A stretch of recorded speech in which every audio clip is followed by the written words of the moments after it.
too much. There's a reason why his point production dropped off the face of the earth compared to the prior seasons in Coventry. And do you know who I think is going to be the benefactor of that? Peter Phantoms, because that guy's going to light the lamp for fun this year. Yeah, no, he'll have a good time. He'll be back. He's back home as well. He'll be happy. He's going to pull some pants down in the National League this year. If he scores 35, I would not be surprised in the slightest. What do you reckon? Under over? There you go. Let's have a little 4,000 counting betting action. Under over 35 for Luke Ferrara. How many games is it now in a National League? 54, I believe. Oh no, they've just had another team. Let's say 54 for argument's sake. So in 54 games, you over under 30. You're 35 Over under 35 in Peterborough. Oh, absolutely, he's going over. I'm going to take the over. He's back in a small rink for 38 for me. I mean, it's a lot. It's a lot of goals. But yeah, but he's going to play, and he's going to play a lot, and he's going to play in dangerous situations all the time. Offensive zone face-offs, he's going to be out there. Last minutes of games, he's going to be out there. You got to think, and this is what a lot of fans maybe don't take into consideration, like when we're talking about these metrics and trying to guess what players are going to do. Well, we know if there's 30 seconds left on an offensive zone face-off, Craig Peacock's going to be on the ice for Solway. Kieran Brown's going to be on the ice for Leeds. Luke Ferrara is going to be on the ice for Peter. And you can go around the league and you can start going, this guy's going to be on the ice, that guy's going to be on the ice. These are all minutes. Minutes equate to opportunities. Opportunities equate to goals. Your guy that kills penalties, and this is why when I go back to the the Kieran Brown versus Benny Davis, Robert Lakovic, and all these other great studs that are more defensive minded, they're probably not going to be on unless, Cam, as you well know, you're on the defensive side of the puck. Then guess who's on the ice? Robert Lakovic, Ben Davis, and all those other guys that I mentioned prior. But it's different reps, and defense is way harder than offense. Yeah, no, I earned my reps the hard way. I'm never getting put on to score a goal. Yeah, you're right. But it's different reps for different players, and when we look at point production and we look at everything else, these things do play a massive role.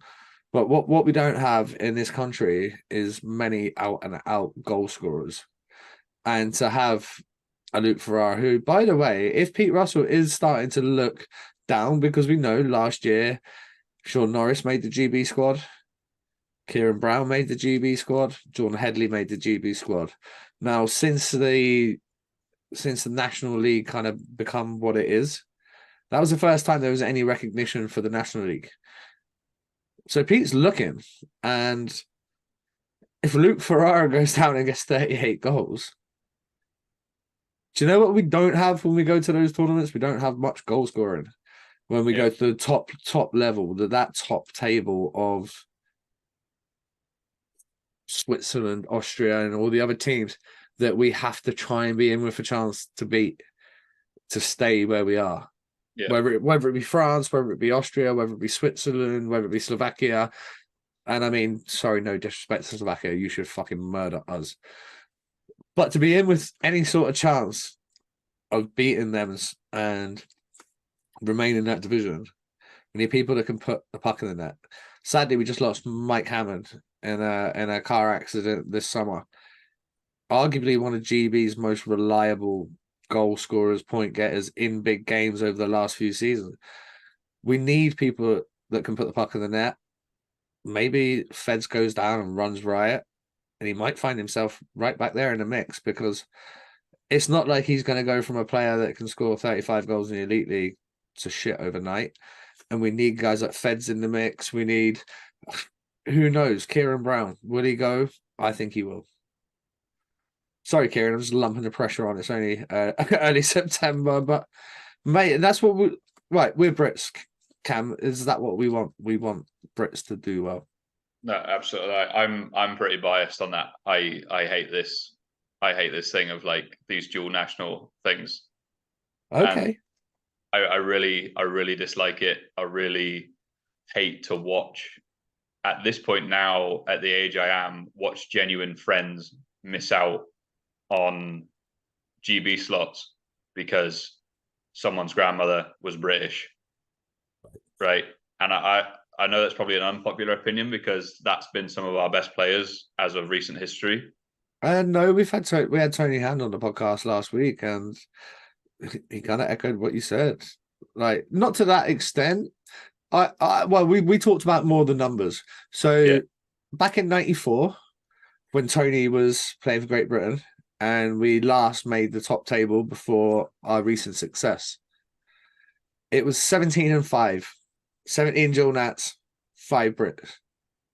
Yeah. Now we kind of come to the consensus of if we could role reverse that and not really go much more than 5-6 of the dual nats, we can both live with that. What I can't live with if it starts getting to 8, 9, 10, 11, 12. Now, that's no longer Great Britain. That's a completely different thing. What I will say is guys like Dallas Earhart, who have come over and dedicated 9 years and give back to the community and all that, fuck yes, let's go. He's about as much Brit as anybody else.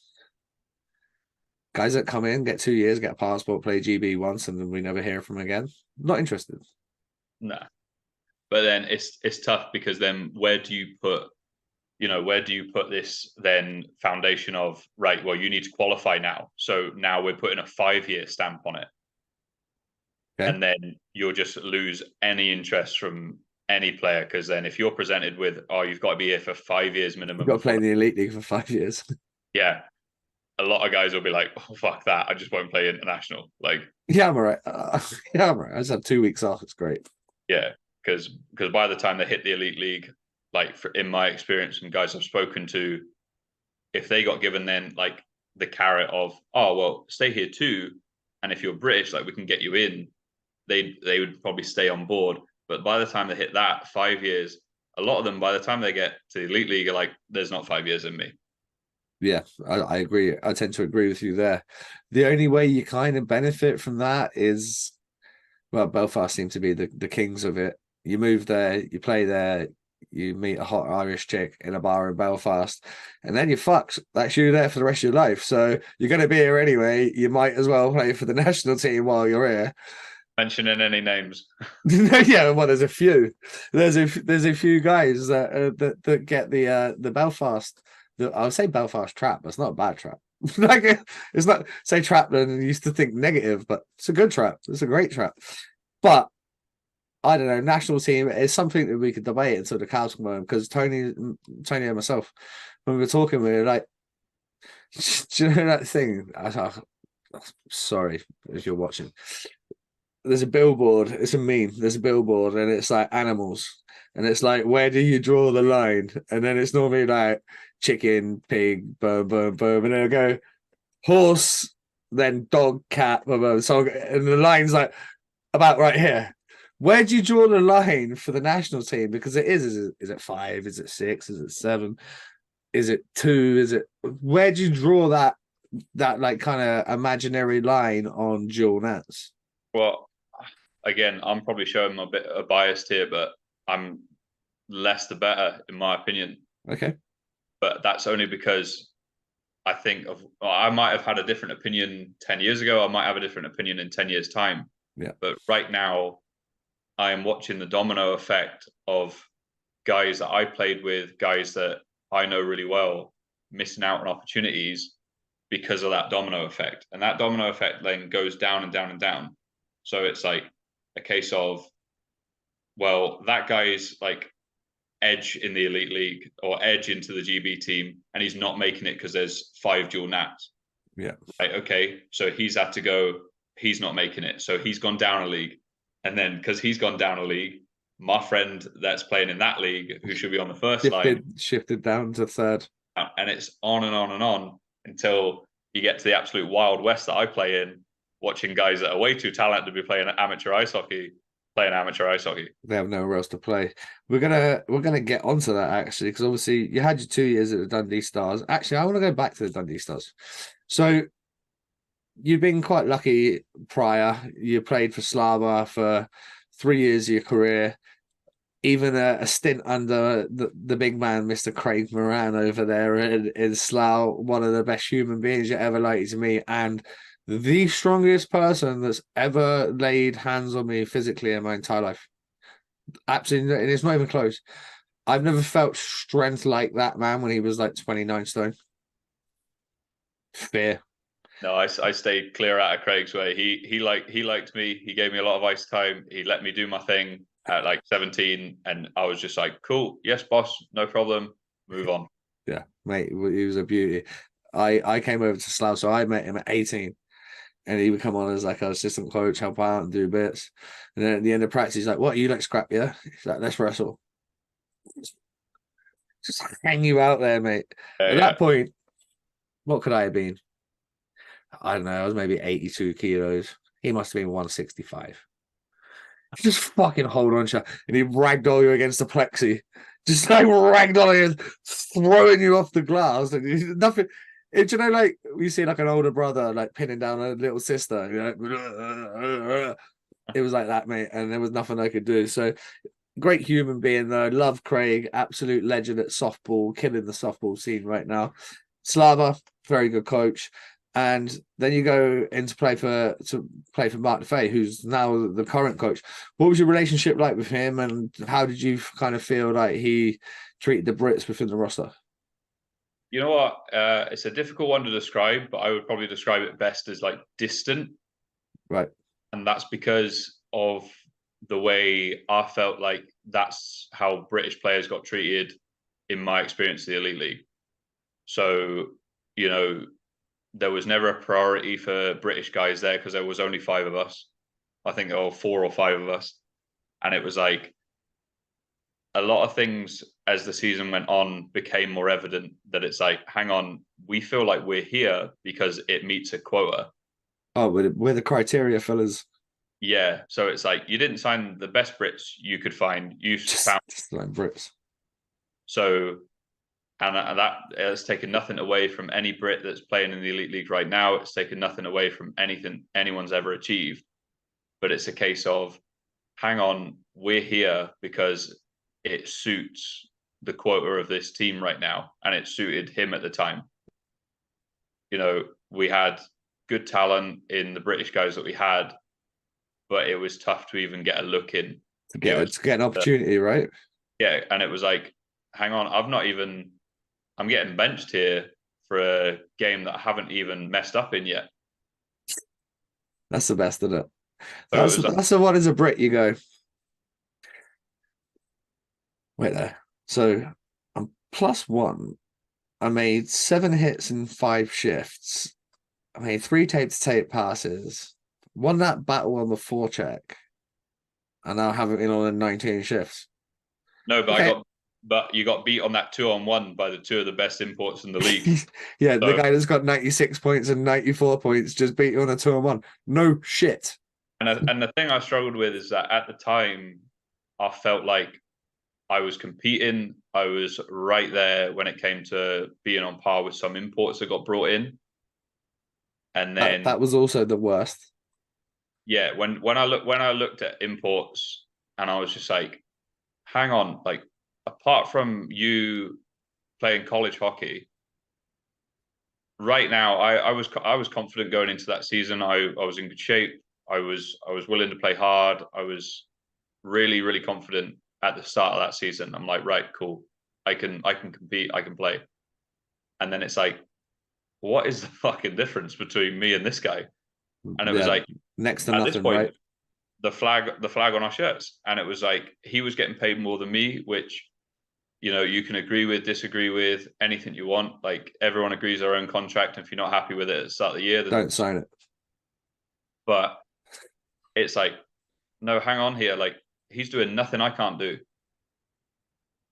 And I'm willing to do that a bit extra. I was willing to play a bit more physical. I was willing to put my body on the line a bit more. Eat more pucks, maybe drop the gloves if you have to, whatever it takes to earn your spot, right? That was something that imports wouldn't do. Well, the imports, like in particular, I'm thinking of, and it's just like the only difference here is the flag, and I'm like, you're kind of looking at it and going, right, well, what more can I do? I'm working hard in practice. I'm trying my best here to really stand out. And it was like, that's why probably the best way I'll describe it is distant. I wouldn't dare say he was a bad coach. Like, he took us to the playoffs, to the Final Four for the very first time in Dundee's history. We had a very good team, but that was also thanks to a good coach. And so I'm not going to take anything away from him as a coach, but that's the only way I can describe my personal experience going through my first year of the Elite League. Was just like, okay, this guy's distant for something that I didn't know I'd already messed up. Yeah, that's what I mean. That's shit for a player, because it's very difficult to understand where you are on the team and then where you are with your own game, because you feel you're going out, making good decisions, making good plays. Hey, you get burnt every now and again. Shit happens. It's hockey. Like, we all make mistakes. But then you don't know where your next run of good playing time's coming from. And it's very difficult to kind of get on top of your game, because you're worrying mentally, if I make a mistake, I'm fucked. No, absolutely. Which, guess what? Then you squeeze your stick tighter than a bitch. It's so tight. You're squeezing it like that. Someone passes you, it bounces off like a rubber ball. You go to make a 4-foot pass. You can't. Do you know what? If anyone plays golf, sorry for all you lot that hate golf. Yes, I'm still going to talk about golf. I'm always going to talk about golf. But you could money your 7-iron 5 shots in a row, and then on that 6th shot, you could duff it. But imagine then every time you duffed it, you were like, nope, you're done. Yeah. You'd never play golf again. Exactly, yeah. That would be you. You'd be done. And hockey's the same. You're going to make mistakes. But if the majority of your play is good, then Brit, Canadian, Slovakian, Czechoslovakian, wherever you're from, be allowed to make those mistakes, because they're the players that we see progress. How many we'll go back to Kieran Brown, because we're using him. How many turnovers do you reckon Kieran has a game? 3? I bet it's more than most, because guess what? He has a puck more than most, which means he's playing against the team's best players. And guess what? The best players are good at taking the puck off you. So I bet Kieran's got a solid 3 turnovers a game, which you probably wouldn't think, being one of the best players in the league. But you look at the metrics, you look at all that. Already lets him make those mistakes, because he'll then go out and score a hat trick. Yeah. Like, Hoogie was allowed not to maybe back check as hard back to the net as maybe someone like myself or Floyd Taylor that you mentioned earlier. Well, because we couldn't do shit with a puck like Hoogie could when he got on his stick. Like, there's a reason. Like, some guys get a little bit of allowance, a little bit here and there, and it generally is that talent level. You're going to make mistakes. No matter who you are, it's a good coach that allows you to make a mistake. No, absolutely. And a good coach is going to be key for British development in that league. Danny Stewart, we just talked about him. Prime example. Finner, when he was in Manchester, letting Kieran Long, progress to a 65-point score in the Elite League. Like, that shit's no joke. And we all knew when he was in Basingstoke that he could do that. In fact, we could roll it back. We knew in Slough he could do that. But again, that's at that point where the fans are going, oh, these Brits that are doing that in that league can't do it in this league. Yes, they can. They just need opportunity and be allowed to make some mistakes every now and again. Because guess what? Your imports will make mistakes. Oh, yeah. No, that's what I mean. This is why it aggravates me, because I've seen so much wasted talent in my eyes, because I'm like, hang on, no, you could be producing at the top league, but you're not going to be recognized for your talent. And that it infuriates me, like, it just, I hate seeing it. The big thing, what we do see with that transfer from National League to the Elite League, is they try and put square pegs in round holes and just fucking hammer them in there. Yeah. It's like, you just put a 87-point a season guy on the 4th line. You want him to shut down the other team's top lines. That's not his job. Yeah.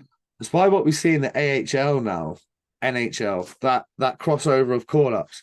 If you're third line in the NHL and you go down, back in the day, they would just bring up a first liner and they would go, now they'll bring up the guy from the third line in the A who's doing that exact role. Because guess what? If you play for Tampa or Syracuse or whoever, system's the same. So if you're third liner, now you're getting called up, because third line's the role. That's the role you're getting called up. They're not going to bring up the guy that got 85 points in the A to go and shut down and run teams defensively. They're not going to do it. They're so smart now. They go, right, square pegs, square holes. You're a third liner. This is what the third line do. It does it in the A. It does it in the end. Let's go. Yeah, no, absolutely. And I think if you have a Brit that's talented in the national and got 40 tucks, let them play in the Elite League. Give them till Christmas. Outside of, realistically, Belfast, Cardiff, and Sheffield, you're not winning the fucking league anyway, so it doesn't matter. It's like cold hard facts. You're not winning the league. Guildford won it close last year, and then the wheels fell off. And the better team, i.e. Belfast, they ended up winning all the trophies. The best teams are always going to win the trophies, but there's another 9 teams out there who, if they took a risk on year one, look at Ben Bounds. Hull took a risk. Absolutely. The GB starter for the last God knows how long. Yeah. He's gone to play in Europe. He's been dominant in trophy success wherever he's been. You got to look at the chances these boys were given. Robert Dowd, when he broke in, he was given a good chance. The guys that are successful, Ben O'Connor, he was given a good chance. All the guys that have success were given a good chance. No, absolutely. Right, let's fast forward to where we are now, because obviously I am coming up to watch your game next month. And ladies and gents, you're going to be able to watch our brand new travel segment. So we're going to be checking out games all across Europe. I actually have 10 road trips booked this year. We're going to Prague. We're going to Munich. We are going to Bratislava. We're going everywhere. Where are we not going? We're going to Bern. 2 games in Berlin. Like, honestly, this trip's unbelievable. We're going to a game in Copenhagen. We're going to a game in Malmo. We're literally taking this channel all across Europe. Make sure you subscribe right now. That gets me on to my second trip of the year. Obviously, first trip, going to go check out Sheffield Steel Dogs and Solway Sharks, vice versa, Solway Sharks and Sheffield Steel Dogs. 2 short weeks later, flying up to Aberdeen, my very first taste of SNL action. And it is...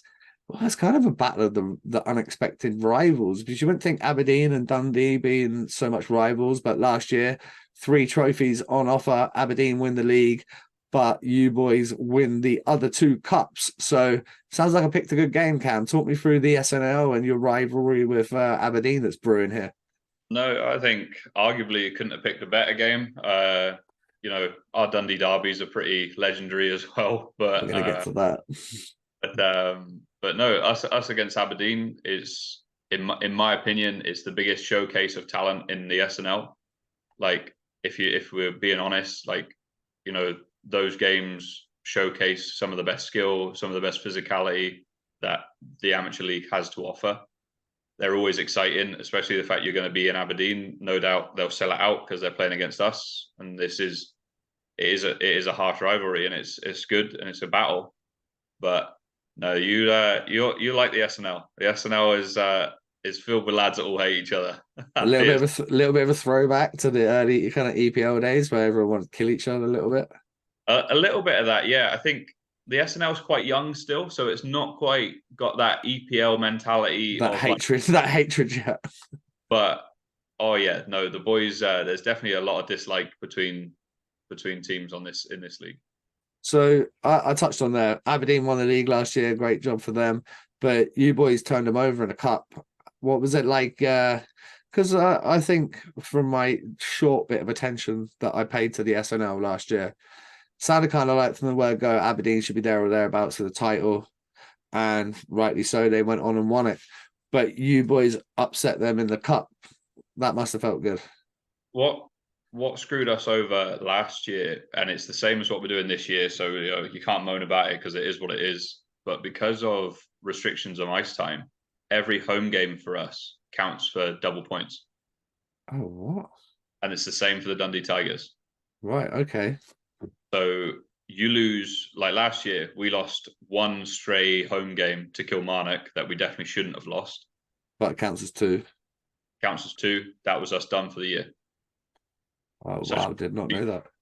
Such a short season. You mess up 1 game like that, which is in your head, like should be a given, which it absolutely wasn't, because Kilmarnock embarrassed us in our own rink. That it's like, okay, it comes to the end of the year and we missed out by 1 game, and that screwed us to come in 3rd instead of 1st. Yeah, that tight margin. Yeah, so it screwed us over quite a bit, but Aberdeen are a consistent team and they deserve the league win. They absolutely did. But when push came to shove, we have the best goalie in the league. There's no doubt about that. In Tony Tammy last year, he should be playing professional hockey if he didn't have a big boy job. Yeah, sadly that's the case for a lot of fellas right now. He would be playing professional hockey. He's in phenomenal shape. He's a professional ice hockey goalie. There's no doubt about it. And he's just playing at amateur level, yeah. We had John Dolan still, that was still a stud. 22 years old at the time, still just embarrassing boys. Yeah, he's a good player. Puck absolutely glued to his stick. Fucking jammy wanker. He's been there and done it though. Yeah, and we just had that support unit for him as a player as well, that everyone was chipping in, doing well, and we ran the whole last year with a short bench as well. Like our coach Richard Hartman really put emphasis on just making sure that we were consistent, and that's all it was. And you just get to the end of a season, you peak at the right time, and it's like win some trophies. Yeah, we're hot coming into the end of the year, and that was 1 week after another. We won those 2 trophies. That was the end of the year. It was cup final it was playoff final first in Edinburgh because they were hosting it. Yeah. Similar, exactly the same setup as like the EPL, like Final Four setup. So you play on the Saturday, you win your game, you go play on the Sunday. Go again Sunday, yeah. And that was in Edinburgh. Beat them that week, and then it was like we were playing the cup final in Aberdeen the next week. It's like a heavyweight decider when the fighters got one each, right? And if I'm being 100% truthful, when we beat them for the playoff final in Edinburgh, and we knew we were going to Aberdeen, we all knew that week. We looked at each other, and went, "They're gonna fucking spank us in Aberdeen." Yeah, they're gonna go crazy. Yeah, they're gonna sell that place out. They're gonna beat us for the final game of the season for this cup final, and they are gonna ruin us. And until about a minute left in that game, they had. Ben Brown puts one in for us. Like, again, phenomenal player. You should definitely watch out for him. Yeah, he's gone down to MK, right? Really one to watch. And we go to overtime. And overtime, it was a poor decision from them. Just choice of player who they had on the ice. Oh, okay. Bad mismatch, line match. Absolutely. We had Sam McCluskey, John Dolan, and someone else on the ice. We had our top 3 essentially.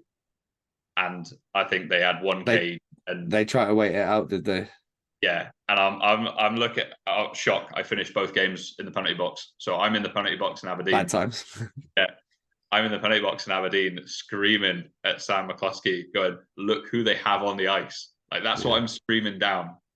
And then next thing you know, Sam literally just walks from the face-off dot, round 2 players, round the goalie, and just slides it in like it was nothing. Game winner. That just won us a cup final. And all it was because it was just a bad match, just terrible match. And that comes down to coaching and comes down to the gamesmanship within the game. Right. You know what time it is. It's hurricane time. And Hurricane e-bikes have not only been helping the 4,000 and Counting podcast for the last few months, they have now got a brand new relationship with the Oxford City Stars. Look out for the pictures of Mr. Petr Cech rocking out in front of the Hurricane e-bikes. We love to see the brand growing. We love to see important people like Petr getting involved, and it's good news for the Hurricane, which means it's good news for you people. Go further, go faster, get fitter. Subscribe today and take away parking charges, petrol charges, insurance charges. If you're in the city, ULEZ charges. Guess what? Hurricane, you don't need to worry about any of that. You also don't need to worry about servicing, parts, labor, warranty, because that's all taken care of. Don't believe me? Head over yourself. Go check out hurricane.ebikes right now. Tell them 4,000 and Counting sent you. You'll get a little cheeky discount in there, and you can go and enjoy their fantastic bikes. As you know, everyone knows by now, I love the Fat Boy. I really want to get one. And there's lots and lots of good choice. So head over to hurricane.ebikes right now. Check out their products. Thank you, guys. And in my best Joe Rogan voice, we are back, ladies and gents. Sorry for my second pee break of the episode, but I want to get, as I was touching on just before I disappeared for Peter, Dundee Tigers versus Dundee Comets, obviously in Dundee. Dundee Tigers, they're the home team. They ram that place out, and I mean, ram it out. Talk us through that night. Obviously, you're going into what is essentially their barn. Put a clinic on. Yeah, you know what? And it sounds so strange because all you do is move changing rooms. Swap. Honestly, God's honest truth, you literally just swap the sides that you get changed on usually. And it is amazing the difference it feels in that arena. Totally different ring. Yeah, because it's like, I don't fucking usually get on this way. This is fucking. But then you go. It feels all alien. Stay on the same benches that you use. Like okay. So anyway, but yeah, they absolutely fill it out because the one thing I will give the Tigers in terms of marketing, phenomenal for an amateur ice hockey team that already has pro team, 2 football teams, another amateur team. They can sell a ticket. They do a really good job of that. And it was for the men's mental health night, which again, like great cause. That's class that they do things like that. Again, marketing, they're awesome. But yeah, no, we went in and 5-0 was not a pretty game either. It looked very chippy and it did boil over in the end. It's one of the videos that did make its way down south from that league up there, and it looks a little bit like the Wild West going on. How much fun was that to be a part of?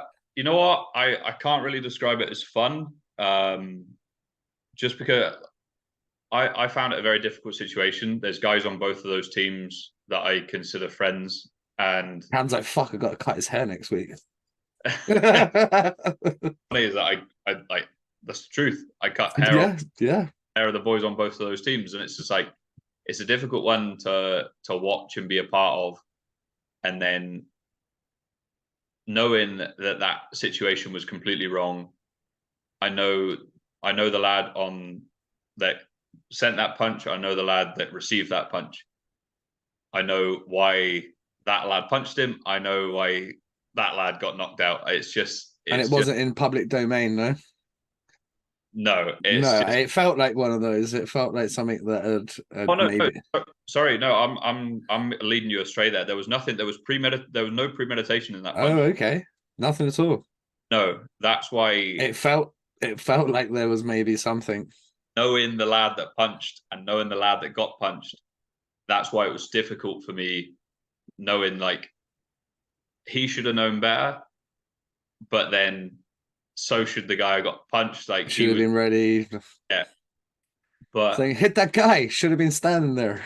Like, but that whole melee was just difficult, and we got caught with a bad probably matchup on that front. Like, oh really? We got caught, I think, with 2 minimum cages on the ice, and they had arguably. Five toughest boys on the ice, yeah. Yeah. What was funny was that was actually a set of brothers, Lewis Neve that plays for us and Sean Smith that plays for the Tigers. They're brothers, right? Sit teams, and obviously Louis Neve still in a cage, and like Smitty, like Sean Smith, he'll fight. He's a nice guy, but he'll happily fight. So he's involved, and his 17-year-old brother is not going to jump in. No. So we got caught on a really bad matchup, and that was a result of it. And he got banned. The ban got put up as quite a big one. It got reduced massively. I'm in no position to complain about bans getting reduced massively because I've had every ban I've had halved since I played in the SNL. Okay, take that. So I'm not going to complain and say that shouldn't happen because I'll wait. Shoes on the other foot, you got to wear it, right? But would the situation been different if other players were on the ice? Absolutely. I'm surprised nobody left the bench. Leaving the bench. It doesn't matter. It was bad. Absolutely, it was bad. And then it was bad. It was bad, Cam. I can't promise that I wouldn't, even if I was coaching. Like if I go back to my conference days, Someone hit one of you boys like that in Belgium, I'd have been on the fucking ice throwing hands with coaches and anybody that was willing to fight in a pair of dress shoes. But Absolutely. again, I get it. You don't want to get I suppose you get a 7-game sussy in that league. That's you until Christmas the next year, right? I had only just come back from 8 games banned. What did you do? So remember the Kilmarnock game I told you about earlier in the episode? I jumped someone earlier that season, and then that was pretty much my like second or third game back after that, being told you've got this many penalty points anymore. Wind your neck in. Yeah. So I knew when it happened that wasn't. I look back. You're out. You're out. Like there's nothing you can do. You're ruled out. My hands were kind of tied in it. Again, the problem is that the guy that punched him I know really well as well, and I know he's probably fine. And this is what fans don't understand as well. Just because he did a piece of shit thing, it's probably like you gotta have pints with him. It's sound right. Like ice hockey's a funny game. It plays with your emotions. This is the one thing I love and hate about hockey is that like you'll never meet more nice people. Yeah. And it's just like they might chop your arm off in the process. Even guys that I still dislike to this day because I've never played with them, I have no reason to like them. Yeah.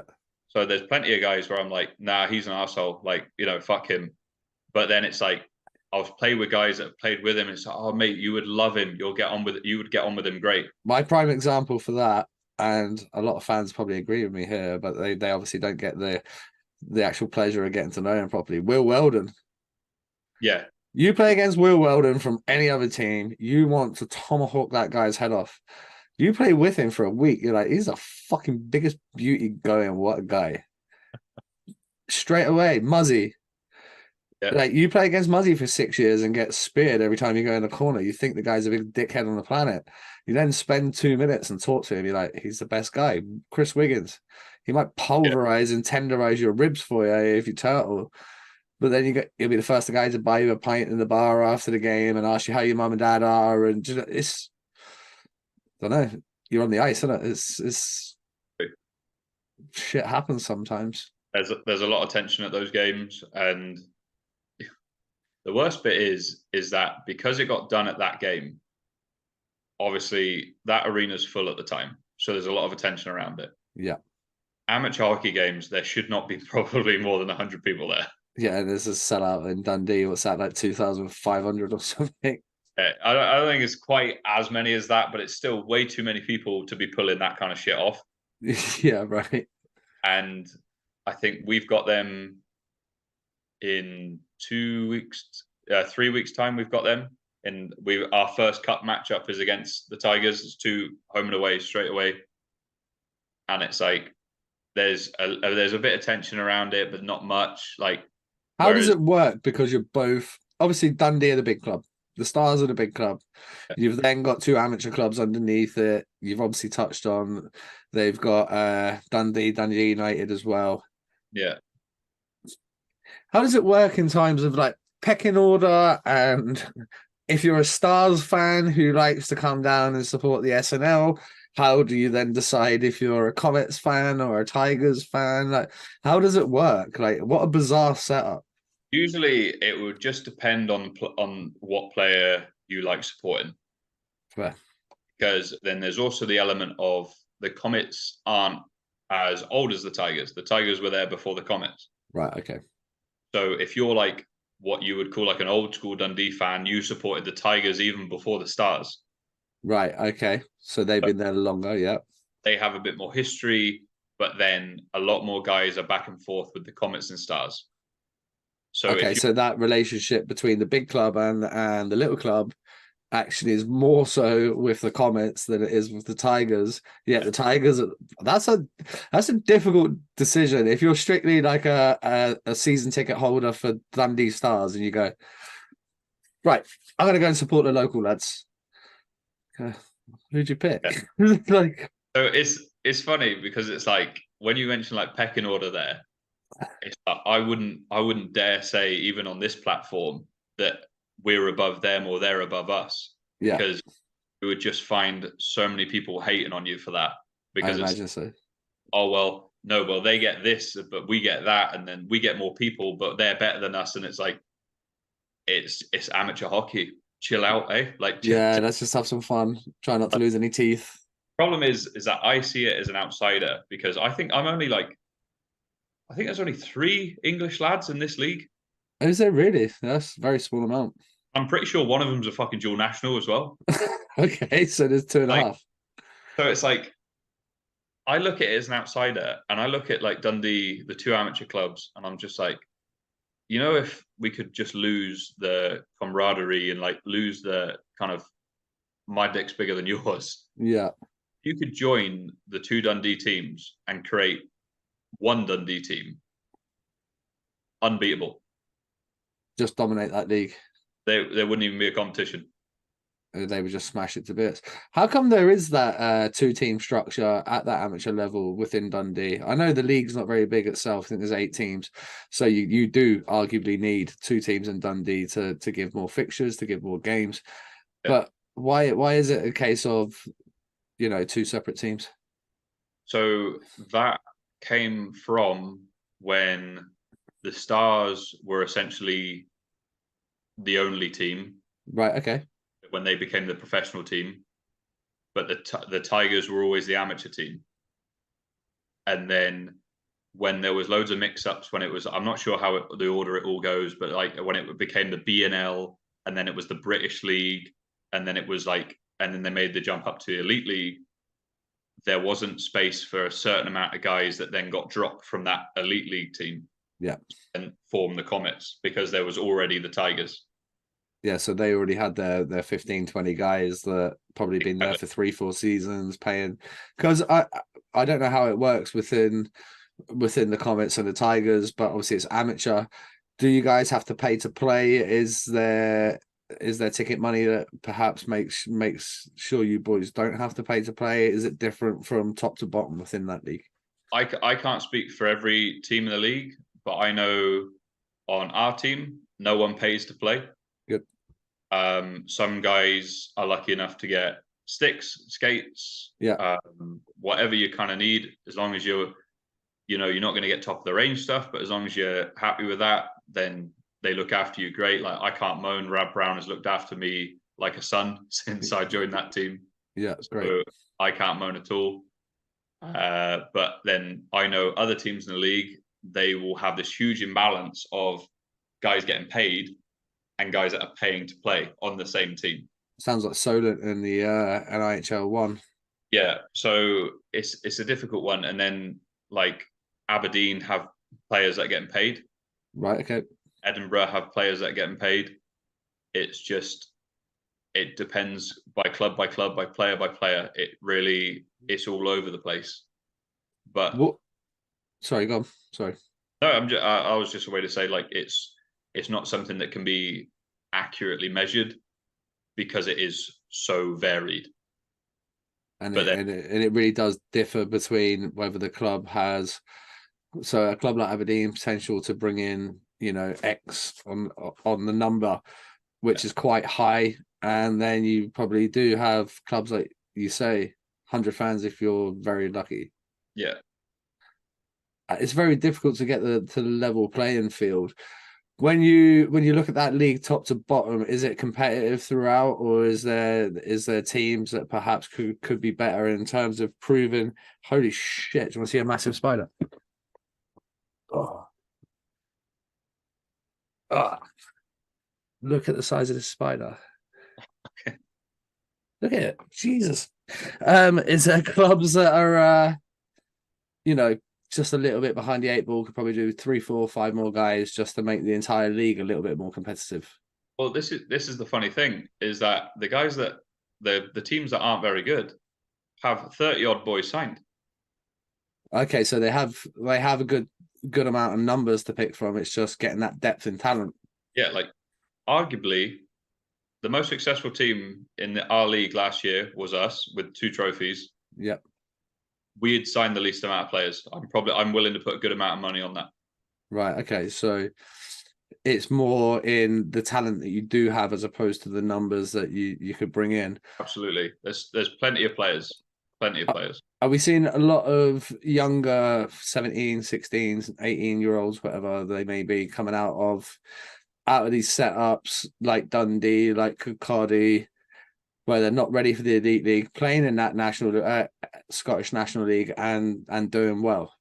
This is where the top clubs in the SNL are falling behind right now, is because we just started our season there against North Ayr, and they gave us a great game. We only beat them 5-3, I think it was, when we should have dominated, considering where they finished last year and where we did.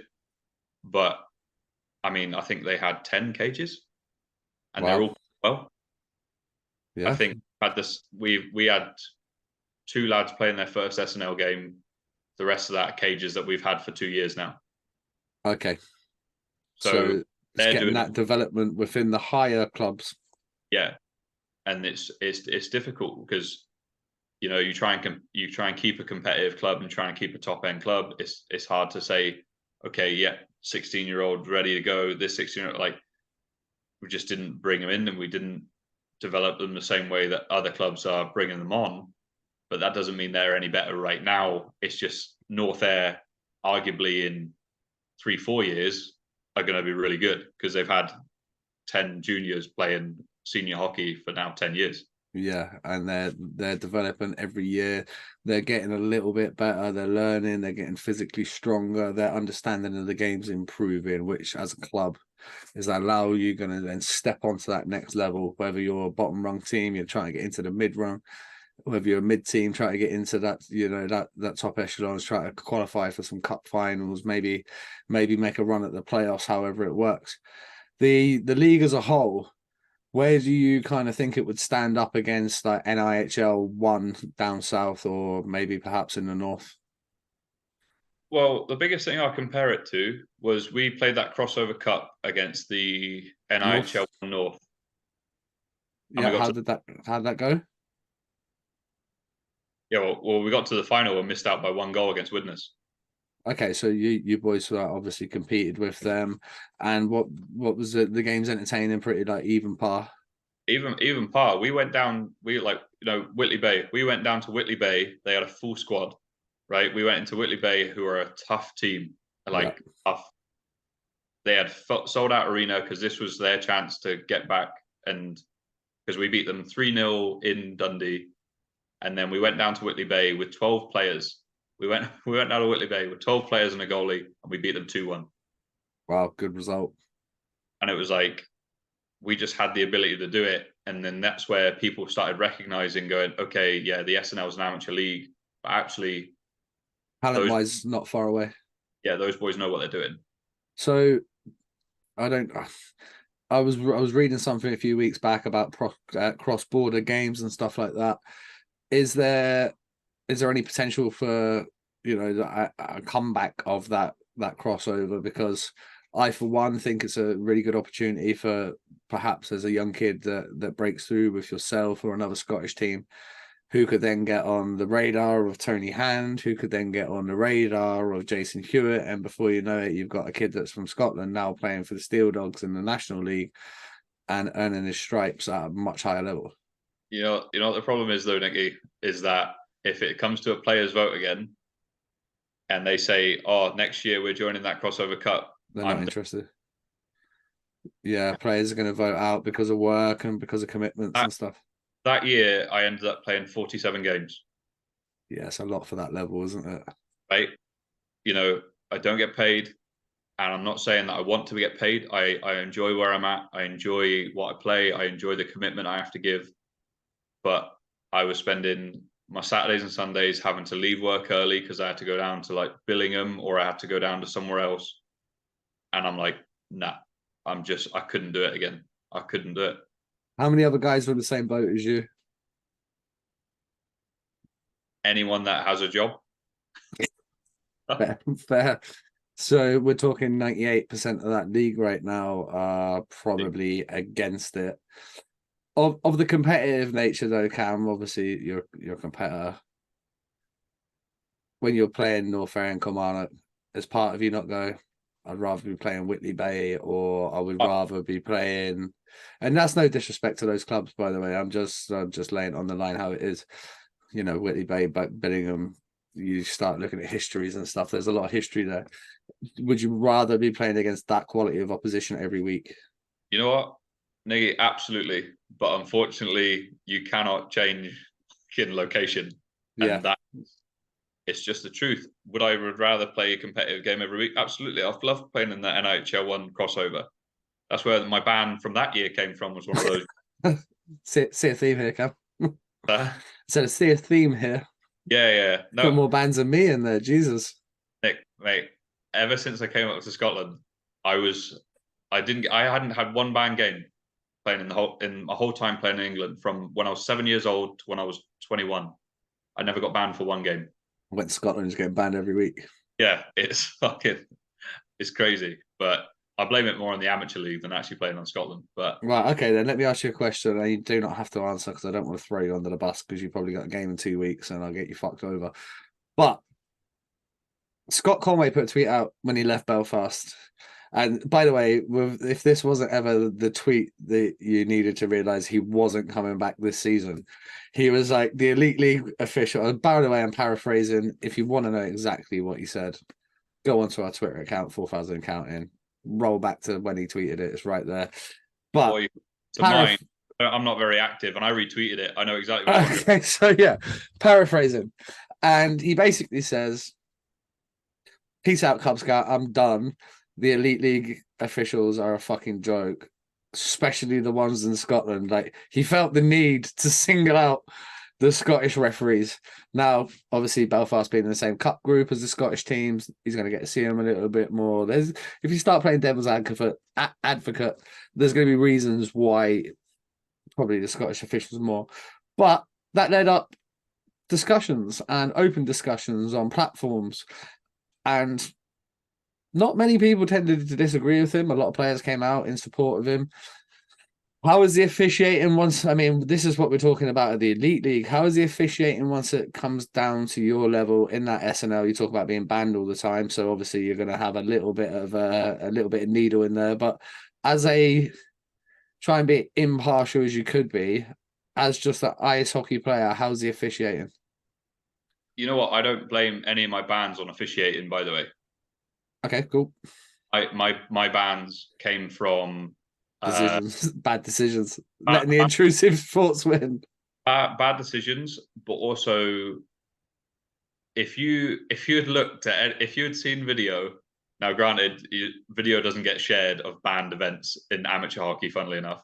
Yeah, no. But if you'd seen any of the videos, you would have asked why I've got banned. Oh, okay.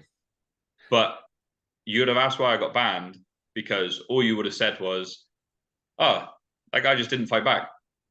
Yeah, should have dropped his gloves. Yeah. Whereas this is why when I mentioned the stuff about the Tigers thing earlier about, like, you know, you've got to be a bit more aware if you do something stupid. And it's like the bans I got were from my reactions to things incidents. That happened. Yeah. So I don't once blame a referee for my bans. My bans came from decisions I made and decisions that I stand by. Yeah, absolutely. And I've had the same where you've been banned, Cam, and you go, so, because as long as your coach is cool, as long as you know you skate back into that locker room, and obviously you're in there before the boys are in there, you're shit showered, shaved, drinking a can, sitting in your store, and all the boys go in and go, good job. Yeah. You'll take any sussy after that. You don't care. Well, I love like putting it in Hartman's face that he gave me Coach's Player of the Year last year, which was my first ever time getting that, and I was nice. After like fan, so coming off a ban just to get the coaches award. Yeah. So obviously the officiating as itself. So you flat out just said any of the decisions that led to bans were on you pretty much. So what's it like on a game to game basis? The officiating in the Scottish League is not as bad as probably what it gets the rap for. But the only thing I have a major issue is when I've seen things come up that are ruining players' safety. Yeah. Now, like, a lot of people will probably get like hung up on that and be like, well, no, players are at their own safety and at their own risk. And it's like, no. So to a certain extent, yes, but no. But no. It comes down to training personally. So if you've got a ref or a linesman who isn't as experienced, or, you know, doesn't deal with situations very well, you then put a player in a very vulnerable spot very quickly. 100%. So say a big melee happens, and the first thing you think is right to do is someone who's fighting back or someone who's hitting back is take their arms away. It's the worst. But that happens way too much on a regular, that you're either going to let them go at it or don't touch it. Don't touch it. As a fighter, and I don't really like calling myself a fighter, but let's face it, I had 78 fights in the EPL. I think that was the final number, and that put me second on a list to Paisy, third on a list to Paisy, and either Grant or Muzzy, one of those two. Let's face it, Paisy jumped 65 out of the 90 people that he fought in that league because nobody wanted to fight him. So they weren't really fights, but my point still stands. There was nothing I hated more if someone came in and grabbed me, or I was a pretty fair fighter. My opponent, don't go fucking grab his arms up so he can't hit me back. Yeah. Don't go put him in it, because I don't want him to be like, yo, you stuck me on my ass because a linesman had my arms. I want to go, I stuck you on your ass because I hit you with a left and you was expecting a right. Yeah. Like, I don't want to take a cheap shot. And that's why you'll see a lot of my fights when a guy goes down, I'm like, ah! And you kind of put on it, like you put on that punch. Same thing when a ref gets in the way, you might put on the punch, and then that that linesman lets go of him. Yeah. And you're in that situation where you're thinking, well, I'm not going to hit you because they let him go, and boom, you're like, okay, that was silly. I should have just hit him when I had the chance. That's just one example, though, Cam. What about like the gameplay and the ability to control a hockey game? Because ultimately, what referees do at any level is control the game. Yeah. No. So that's literally what I was away to say. Is there's this element of they won't communicate with the players. They won't. So that's something that could be improved on. And I hope, by the way, George, I'm going to put a caveat in for yourself.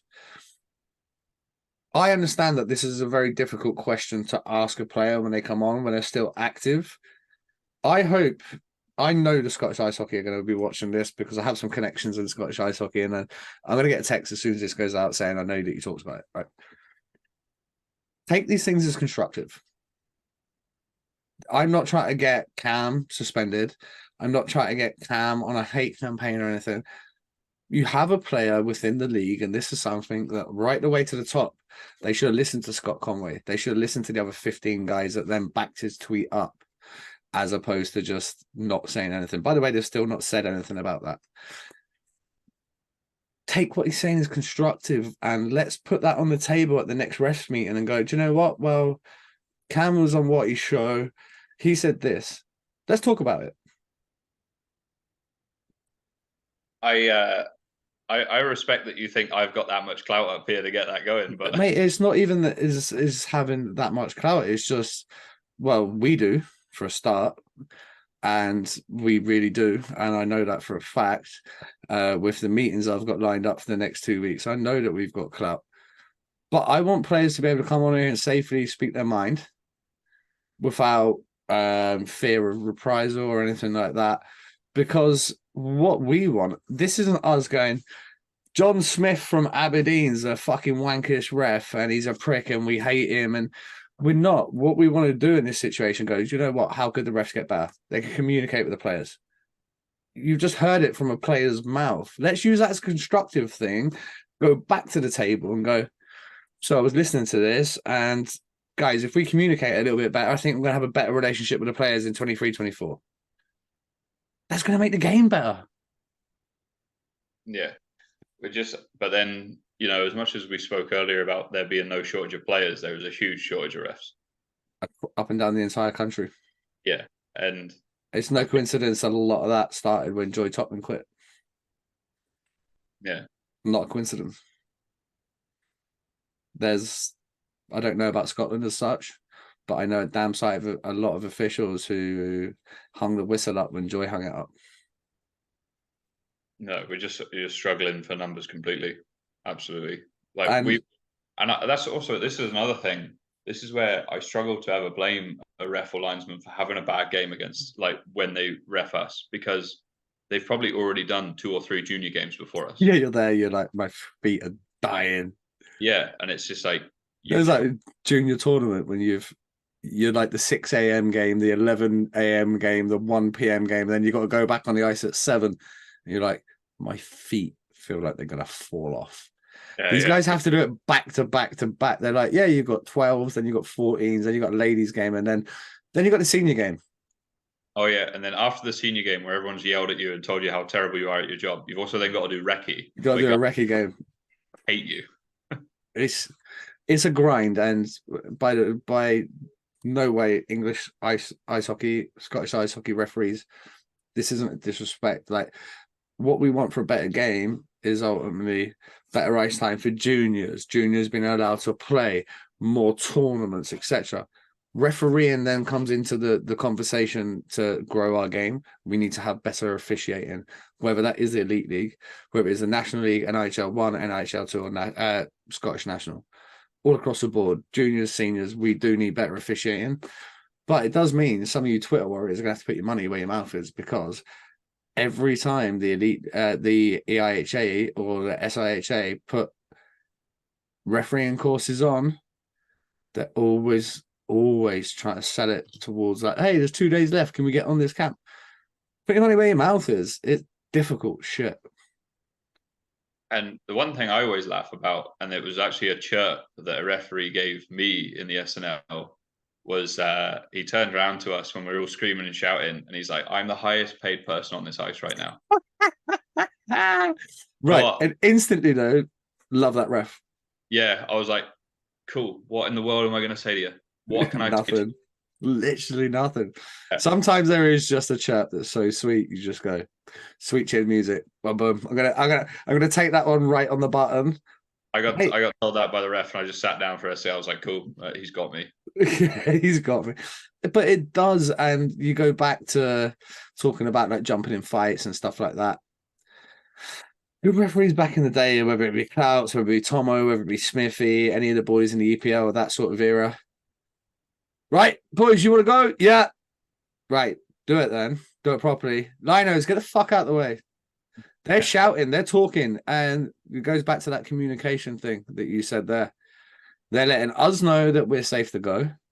Yeah. Because as much as it looks like just a couple of meatheads punching each other, there's way more going on than the fans oversee. I think you'll see it on the NHL videos where they bump into each other on the boards. You want one, buddy? Yeah, okay. Just throw? Yeah, okay, let's go. Boom. And then you just hear the do on like the jersey mic or the board mic, whatever it is. Or you hear them in the penalty box going, so what are you doing this summer? Hey, you gonna come over and skate? Are you gonna lift? Yeah, okay. So when we get out, yeah, okay, let's go. Like, there's a game within a game, and it's the same for the officials. That official that fucking roasted you goes up in your estimations straight away. Yeah, he's telling, and the worst bit is all the truth. Yeah, and it's the truth as well. Yeah, he's like, at least I get my skates ground for free. You have to pay £6 at the fucking pro shop. Honestly. Right, obviously the reason we got you on is to talk about your game, but I've had so much fun doing this one. I've kept you for ages, so I am going to let you go, but I'm going to finish with some cheesy ones. And the cheesy ones, as you've listened to this podcast before, you know what's going on. Best player you've ever played with? Oh, fucking hell, on the spot. There's a few on the spot ones here, mate, get ready. You know what? Out of all the Elite League imports, I'm still going Mcgiffin. Very good shout. Toughest player you've ever played with or against? Dwayne Newman. Boy was built different. Yeah, hillbilly tough, that guy. Best coach you've ever played for? Slava. if you were to start an NHL franchise right now and you had to build it around one player, which player would you pick? I'm an Edmonton fan. It's Oh, well, McDavid. that was easy then, wasn't it? McDavid, okay. Right, and finally, a story for the boys. We're going to let you leave the fans with something funny or something interesting from your time, whether it be MK Thunder, whether it be Peterborough, the Dundee Stars, or the Dundee Comets. The floor is yours, Mr. Mcgiffin. Right, okay. I'm trying to think of a story where it doesn't screw someone over or doesn't. Yes, no one's getting divorced on that. No one's getting divorced on Friday after we put this out. Yeah, no, that's because one came to mind straight away, and it's definitely my go-to story. But I'm just like, nah, that's not podcast friendly. No, that will get me in a lot of trouble. Yeah, don't do that one then. You're going to tell me that one when we get off the air, though. Yeah. Yeah, we are. Funny story. So for me, probably actually, I can tell you about this one in Mcgiffin, and so this was the under-20s World Championship tournament, and anyone that knows Vanya Antonov knows that this story is 100% true. So we were out drinking last night, and we get kicked out of this last bar because they don't want us in there and all these things, and Vanya goes missing, and we're like, no taxi would take us. I mentioned that earlier. Like, no, if you had an English accent, any taxi is not taking you. So it's like, I think a 6 or 7 mile thing back to walk on snowy roads back to this hotel that we're staying at, this beautiful ski lodge that we're staying at. But Vanya's gone missing, and we're like, there's about 10, 11 of us, all senior guys in that team, of like, fucking, where is Vanya? Like, where has he gone? So we're like, we'll just start walking back to this hotel, and we might find him on the way. And bear in mind, he only went missing about 15, 20 minutes before we all start leaving. And then we get a mile down this highway that we have to go on to get back to our thing. And this figure in the road is jumping up and down like that. And it looks like a pile of coats. But these little legs underneath, just these little huge pile of coats. Vanya ran back to this hotel, grabbed everyone's coat. What a beauty. Back to this little town, just so we weren't all cold. Oh, what a beauty. It's quite funny, Cam, because we've had stories for the boys before, but we've never had one that's repeated but been different. And I can't remember, it was one of the Bees boys, but they went on a team night out and Vanny did the disappearing act. So when you said anybody that knows Vanny will know this is true, anybody that's been listening for a long time will know that it's definitely true, because Vanny's done this previously. Yeah, but it's like, it wasn't like he just ran like a mile down the road.